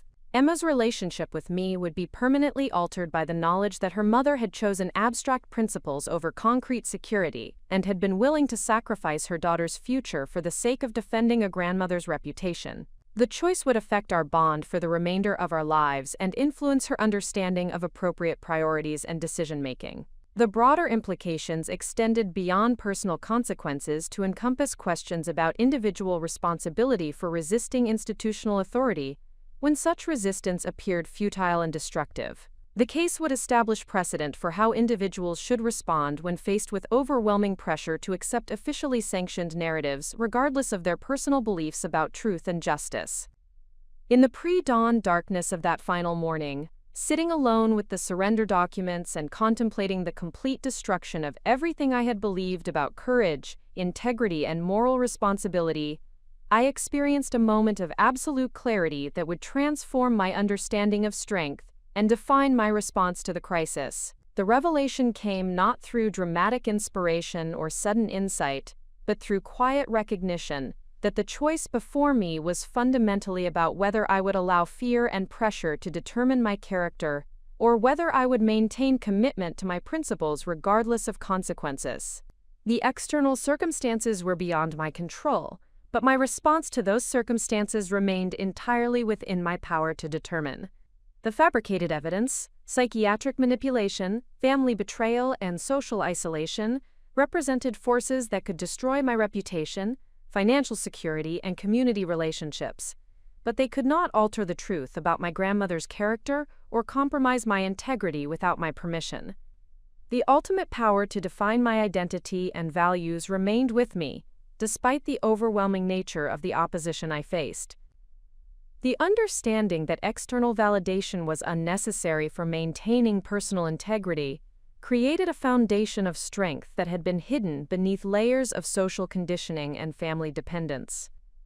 The systematic elimination of all support systems had inadvertently revealed inner resources that I had never been forced to discover or develop during more comfortable periods of my life. The recognition that protecting Emma's future required demonstrating courage and principle rather than accepting injustice transformed my understanding of parental responsibility. Teaching her that truth and integrity were worth defending regardless of cost represented a more valuable inheritance than any material security that surrender might provide. The realization that my grandmother had preserved the jewelry and accompanying documents specifically for this moment of testing created new understanding of her intentions and wisdom. She had known that the pieces would eventually be challenged, and that I would be required to choose between safety and truth.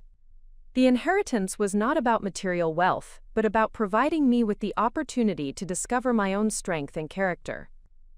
As the sun rose on the final day before Victoria's ultimatum deadline, I made the decision that would define the remainder of my life and establish the foundation for everything that would follow. Despite the overwhelming nature of the opposition, the certain prospect of defeat, and the devastating consequences for my family, I chose resistance over surrender and truth over safety. The decision was not based on optimism about eventual vindication or confidence in my ability to overcome the forces arrayed against me. Instead, it reflected recognition that some principles were worth defending regardless of outcome, and that personal integrity required maintaining commitment to truth, even when such commitment appeared futile and destructive. The choice represented acceptance of responsibility for my own character and values, independent of external validation or support. The systematic isolation and manipulation had revealed that authentic strength came from internal conviction rather than social approval, and that courage was defined by willingness to stand alone when necessary, rather than ability to rally others to shared causes. The understanding that Emma would benefit more from witnessing principled resistance than comfortable surrender transformed my calculation of parental duty and family responsibility. Teaching her that some things were worth fighting for, regardless of cost, represented preparation for the moral challenges she would face throughout her own life. The recognition that my grandmother's legacy deserved defense regardless of personal consequences honored the sacrifices she had made and the wisdom she had demonstrated in preserving evidence that would eventually allow truth to emerge, despite temporary defeats and setbacks. The decision for resistance marked the end of my descent into despair and the beginning of a transformation that would reveal capabilities and strength that I had never imagined possessing. The choice to continue fighting despite impossible odds established the foundation for discoveries and revelations that would ultimately vindicate both my grandmother's innocence and my own judgment about the importance of defending truth against institutional authority and organized deception. Up next, you've got 2 more standout stories right on your screen. If this one hit the mark, you won't want to pass these up, just click and check them out. And don't forget to subscribe and turn on the notification bell so you don't miss any upload from us.